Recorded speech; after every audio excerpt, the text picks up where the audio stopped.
Hey guys, welcome to today's episode of Things I Just Learned. As you guys know, I've been working on a trilogy called RemWorld for a little while now.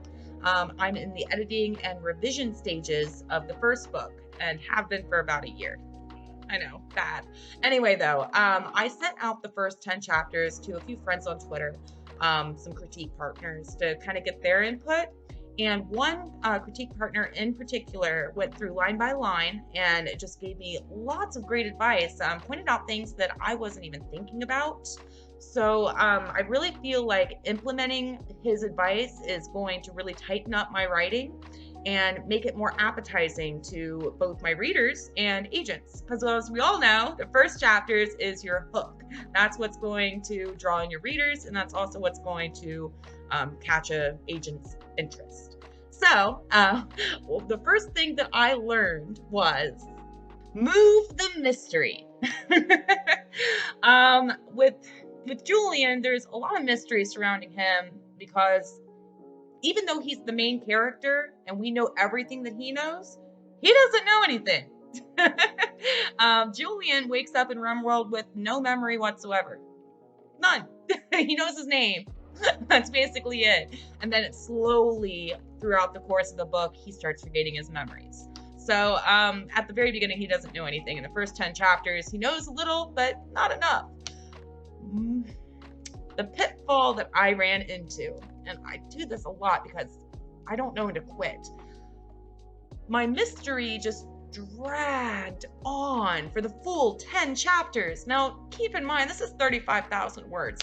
If you haven't watched my other videos, I'm an overwriter. I write more than I need. So I wrote 35,000 words of opening, and the mystery did not move. It began with, okay, there's something about Julian. Everybody else seems to know, like the bigwigs or whatever, but they're not going to tell him. And every time he'd get close to getting an answer, I'd roll it back because I wanted to keep the mystery going. But you can't do that. It just gets annoying. Mystery should be mysterious, not annoying. And I did not realize that I was annoying readers with this mystery by not giving anything to the readers. So if you are writing something with a mysterious subplot, or that's your main plot or something, you want to make sure that you are giving your readers something. Make them feel like it's progressing, that you're moving forward, that you're going to get those answers. Give them enough to where they're able to kind of try to piece it together themselves, because, in retrospect, that's what I enjoy most when I'm reading about a mystery in a book. I like having a couple of new clues thrown at me to where I can try to, get there. And just keep rolling it back and not giving anybody any answers. Your reader has no chance of putting it together themselves. And that's no fun. So make sure you give a little bit and you're moving that mystery forward a little for your readers. And that's going to make your readers feel a lot more satisfied. So the second thing that I learned was give your readers action. Now, you might not be writing an adventure series or something like that, or an adventure book or whatever, but I'm not talking about just fight scenes or anything like that. I'm just talking about having your main character and your characters in general doing something. My biggest hang up with the first 10 chapters of RemWorld, my revised 10 chapters that I'm now revising again. Anyway, my biggest hang up was that I kept thinking opening, okay, I need to ease my readers in. And then I just kept easing them for 35,000 words. I know I'm terrible, holy crap. But anyway, when the CP went through it and pointed that out, he was like, all right, I'm starting to get bored here. It's like chapter 4 and Julian hasn't done anything at all about his situation. Like, he's a very passive character. And then it was like chapter 6, it's like, oh, now they're just talking some more. That's cool. Nothing was really happening. And I was like, I was trying to give everyone more information about the world and, things that they will need for later chapters and stuff like that. That's called exposition. But I just didn't catch that. I didn't catch it. I added these these new 10 chapters to RemWorld because that same CP had told me that there was a bunch of terms getting thrown out that he didn't understand, and that it wasn't really being explained to him that well in the prose, and he couldn't follow it all that well. He was like, I really wish I knew what melding was. Because he keep talking about it like I should know. And I'm like, crap. So I added these 10 chapters to it to explain to readers, what melding is and telelinks. And I did it through examples. Like, I actually had those things done and everything in the actual prose. So my characters were kind of active. It wasn't just, here's what telelinks are. I actually demonstrated how they work. The problem with that is nothing was really being done. They were just conversing and then forming a telelink. And the scene wasn't very impactful. So what you can do to correct this, if you notice this in your own writing after you watch this video, or maybe you're just going through editing and you've noticed that some of your scenes are falling flat, try to think of what scene you could write that would best showcase that information that you're trying to convey. For my book right now, the things that I'm having trouble with is telelinks, melding, things like that, linking. Like, melding is supposed to be like this horrible, horrible thing, but I never really show it.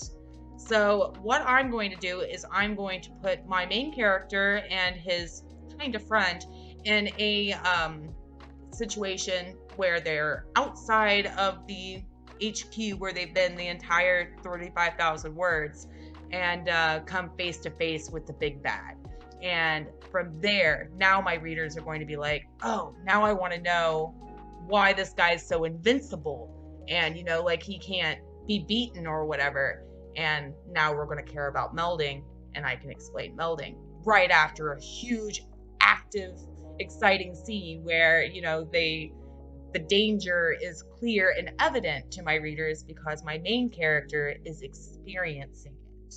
And that's what you got to remember. Your readers are going to care about your main character. They're going to be their first love if you've done your job right. So if it doesn't directly impact your main character, your readers aren't going to care about it. So now we'll go ahead and move on to number 3, active protagonists.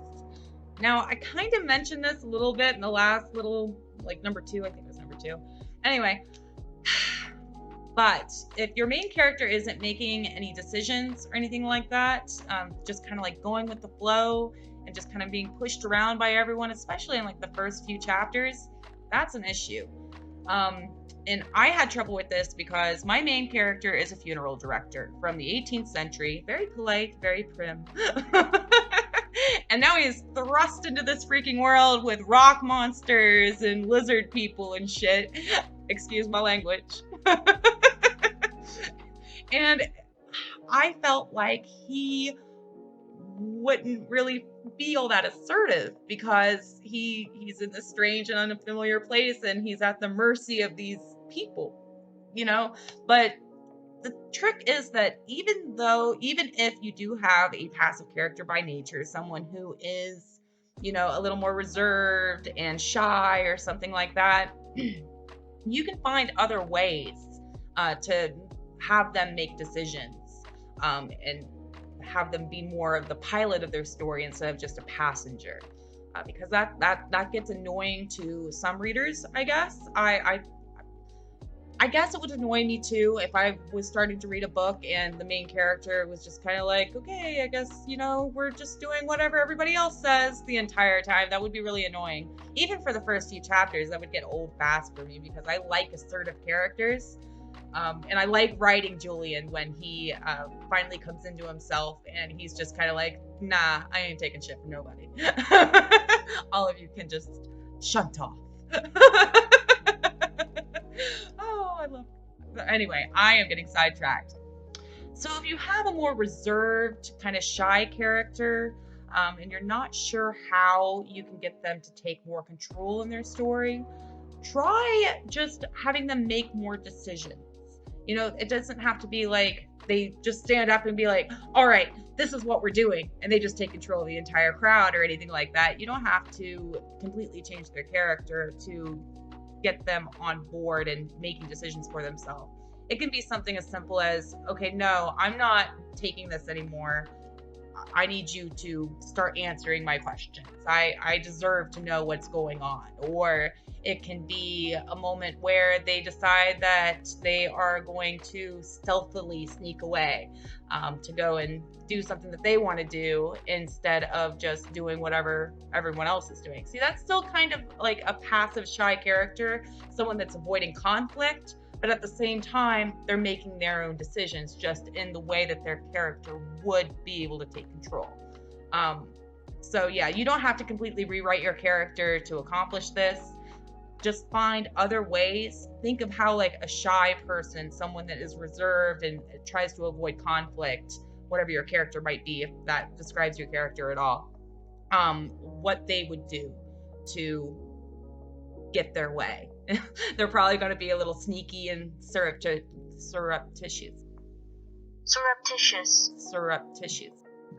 Surreptitious. Surreptitious. I don't know how to pronounce that. I can spell it. I'm a reader. Anyway, though, that's all for this video. So if any of this helped you, just feel free to leave a comment. Let me know what you liked, what you didn't like, whether or not you think I'm too rambly. And I'll catch you at some point when I upload another video, because I'm consistently inconsistent. Thanks so much for watching. If you like this, subscribe, ring the bell, all that good stuff. I love you guys, all 5 of you. All right, bye. Oh, right, and don't forget to check out my website at lrevans.site for more writing tips, videos, and articles. You can also see some of my short stories, a Doctor Who fan fiction, and a new novel that will be updated every Wednesday, free to the public. All right, guys, until next time, bye.